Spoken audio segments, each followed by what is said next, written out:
assunto que domina a atualidade mundial. Esperava um encontro com esta natureza.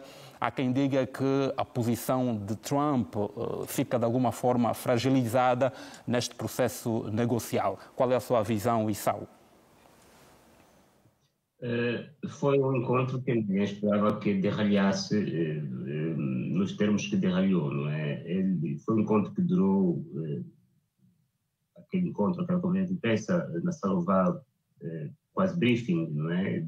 Durou 50 minutos, até ao minuto 40 estava a correr tudo muito bem, mas nos últimos 10 minutos derralhou em função de uma constatação que fez o vice-presidente dos Estados Unidos, quando fez referência à importância da resolução do conflito por via diplomática, ao que o presidente Zelensky respondeu, dizendo, elencando, segundo ele, uma série de violações que foram feitas pela Federação Russa, interrogando, por sua volta, de que diplomacia estava a tratar. Daí derralhou, não é, no que também é aqui apresentado. Agora, em termos de substância, o que é aqui? Há uma divergência de posições entre a Ucrânia e os Estados Unidos. Diga-se mesmo entre a União Europeia, o Reino Unido, a Ucrânia e os Estados Unidos. Por quê? Porque, como sabe, os ucranianos esperam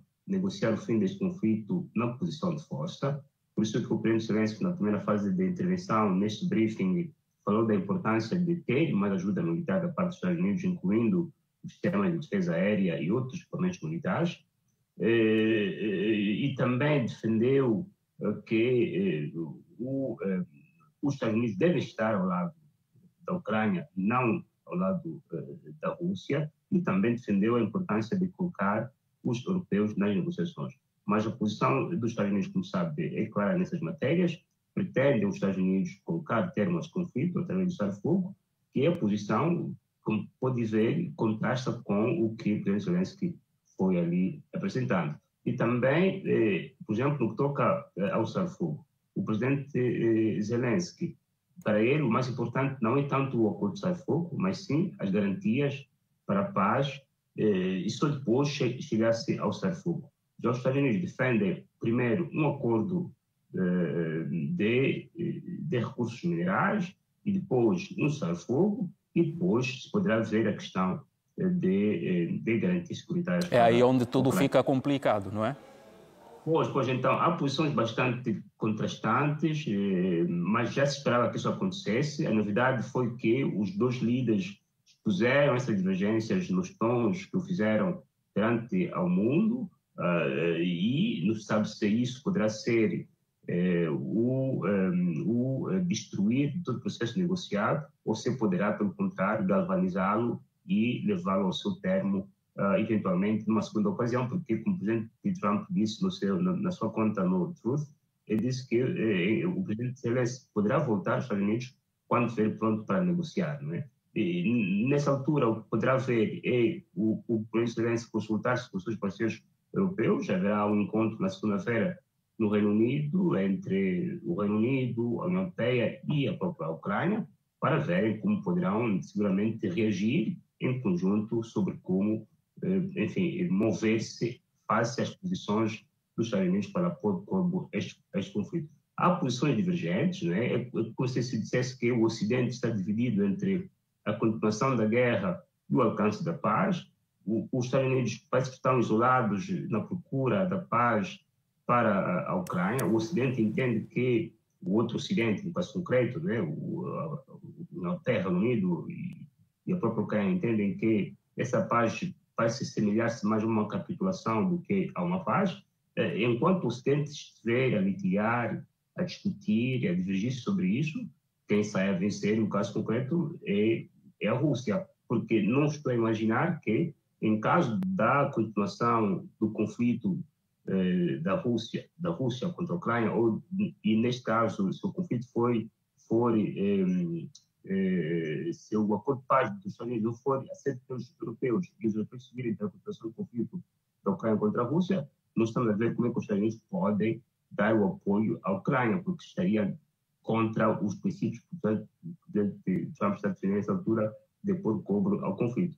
Daí que o risco que existe é que haja uma segunda fase desse conflito, onde os europeus apoiam sozinhos os ucranianos, com os Estados Unidos que ficam a guardar para ver como é que isto vai ocorrer. E o curioso foi ver que ontem mesmo, durante o encontro entre o Trump e o primeiro-ministro do Reino Unido, enfim, foi num tom jocoso, ele perguntou ao seu homólogo britânico se ele sozinho poderia embater-se contra a Rússia, né? E a resposta foi um sorriso quase cínico. Ou seja, o risco que existe é esse, que se as partes não chegarem a um acordo e se decidir pela continuação do conflito, ou os europeus vão para o conflito sem os Estados Unidos, ou a Rússia poderá, enfim, mudar as cartas de jogo e passar de uma guerra como se conhece hoje para algo muito mais perigoso. E a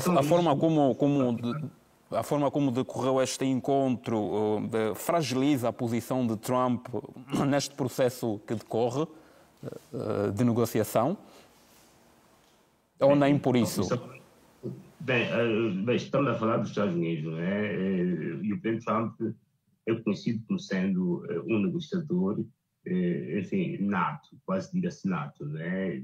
É muito talhado para as negociações. Nessa altura é difícil dizer que a posição está fragilizada, porque, enfim, ao fim e ao cabo, o que é que os Estados Unidos perdem, né? E ele disse muito bem, está lá distante da zona do conflito.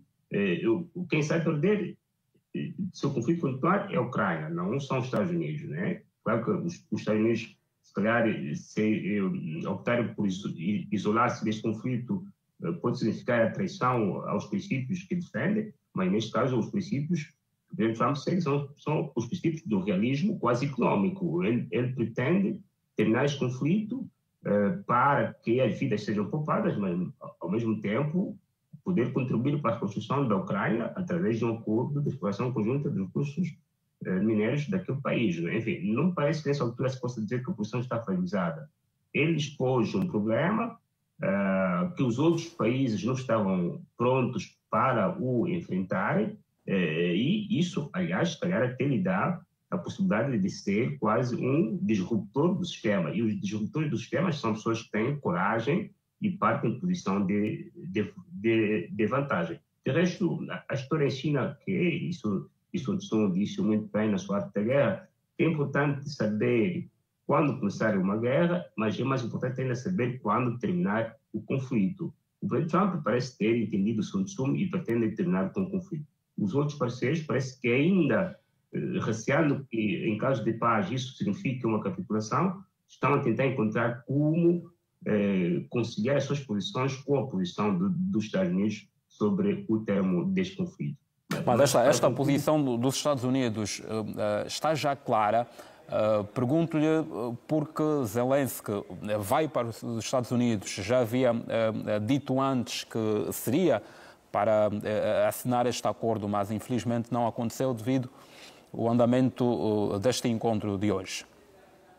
Há aqui alguma clareza neste processo por parte dos Estados Unidos?